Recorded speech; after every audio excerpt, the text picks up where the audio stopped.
How stress can be your friend. Here I am, and with me is stress. We're not best friends. In fact, I've always thought of it as my greatest enemy. And why hasn't it bitten my head off yet? Science will answer all your questions. Science now claims that stress can actually be good for you. In a major study, scientists divided the participants into two groups. One group was given a presentation on how stress paralyzes you. This, as we know, is unfortunately true. The other group was given a presentation on how stress energizes and strengthens you. Surprisingly, this is also true. After the presentations, both groups had to complete stressful tasks. The stress paralyzes group performed poorly on the tasks, while the stress supports group did an excellent job. A valid question that's likely on your mind right now is, how can it be true that stress both paralyzes and strengthens? According to the research, how you view stress determines how it affects you. That is, as long as you see stress as bad for you, it will be. But if you think it's good for you, it can actually help you. Even though I still hate the symptoms of stress, things used to be much worse for me.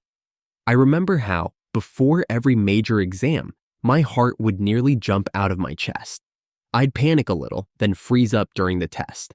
But now I know that stress actually prepares me for the exam. I know this all sounds very new and sudden, so let me explain. You've probably thought, okay, maybe stress is good for me, but it feels awful. And this is unfortunately true. The research doesn't claim that stress will feel good in your body. You know the feeling. When you're sweating terribly, your heart is racing. And these symptoms are very uncomfortable. At that point, you're full of adrenaline, which is good news, but unfortunately, its side effects are sweating, rapid heartbeat, and so on. But all of this happens because your body is trying to gear you up to overcome the challenge ahead. For example, right now I'm totally sweating and my heart is racing because filming is very stressful. But I try to see it as my body just really cheering me on. Back to the research. In the stress paralyzes group, people's blood vessels constricted during stressful situations, causing their blood pressure to rise. And as we all know, living like this isn't very healthy. However, in the stress strengthens group, their blood vessels didn't constrict, even in the most stressful situations. Don't get me wrong, both groups' hearts were pounding like a metal drummer's, but the stress strengthens group's blood vessels didn't constrict, so their circulation remained healthy. Why did their circulation stay healthy? Because they realized this wasn't panic, it was excitement.